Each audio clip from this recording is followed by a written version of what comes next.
la saveur divine.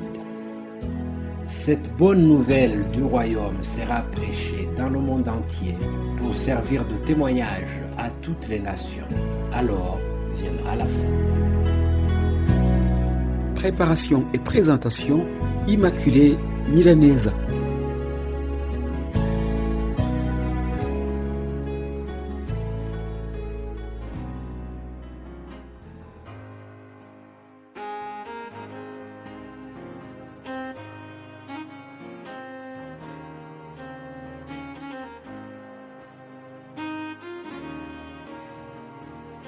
Shalom, shalom, très chère famille et saveur divine.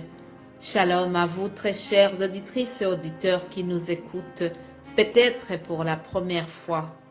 Rendons grâce au Seigneur, car il est bon.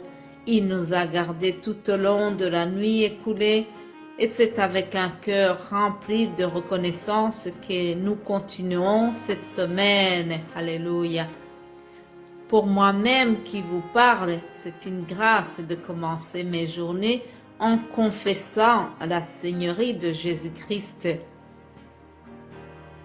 Je fais retentir ma voix pour la gloire de Jésus. Je réveille l'aurore pour proclamer la bonté de l'Éternel qui s'élève au-dessus des cieux et sa fidélité qui s'élève au-dessus des nuées. Alléluia. Oui, tant que je vivrai, je réveillerai l'aurore pour célébrer les bontés de Dieu. Je t'apporterai, Seigneur, le fruit de mes lèvres. Près de toi, je suis tranquille. Je chanterai tes louanges. Grande est la fidélité que tu déploies sur moi. Je vais te louer et t'adorer à jamais.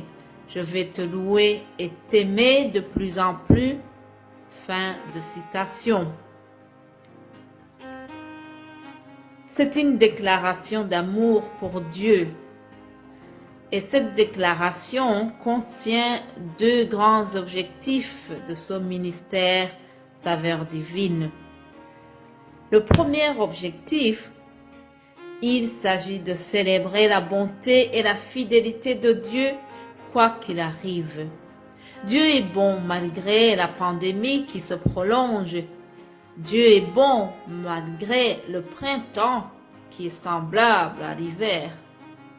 Dieu est bon et souverain, c'est le maître des circonstances et quoi qu'il arrive, soyons toujours dans la reconnaissance. Le deuxième objectif, c'est aimer le Seigneur Jésus-Christ chaque jour de plus en plus. Bien-aimé de Dieu, en général, lorsqu'on aime quelqu'un, c'est qu'on le connaît déjà, et si ce n'est pas le cas, on cherche à le connaître davantage, n'est-ce pas? Si tu écoutes sans vraiment connaître le Seigneur Jésus-Christ, mon plus grand souhait est que tu le découvres. Nombreux parmi ceux qui écoutent ce message ont déjà fait cette expérience et n'ont pas été déçus. Je reprends le thème de la semaine passée et s'il y a des nouveaux parmi nous, je vous rappelle que nous avons vu ceci. La Pâque juive est une préfiguration de la Pâque chrétienne. Notre texte de référence, c'est Exode chapitre 12. Voyons quelques symboles qui se trouvent dans ce texte. Au verset 5, on y voit un agneau sans défaut.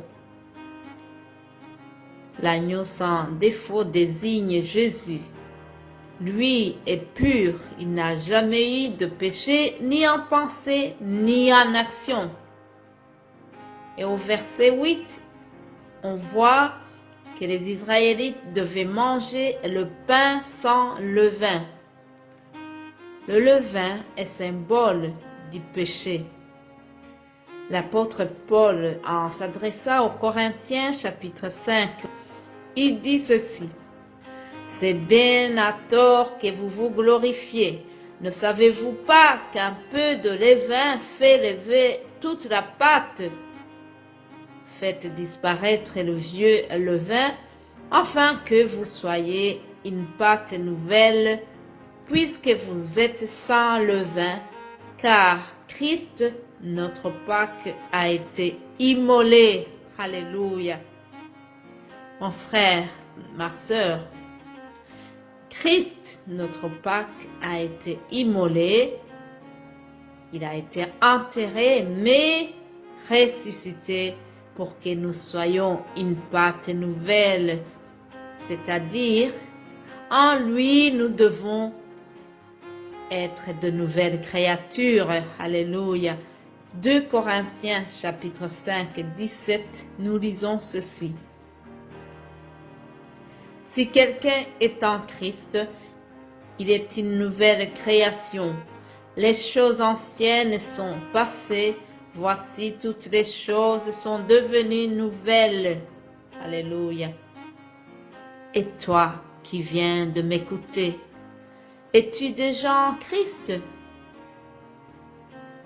Si ce n'est pas encore fait, je te le souhaite de tout mon cœur.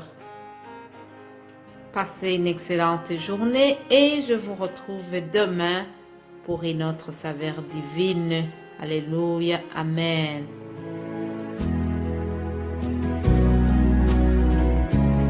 La saveur divine.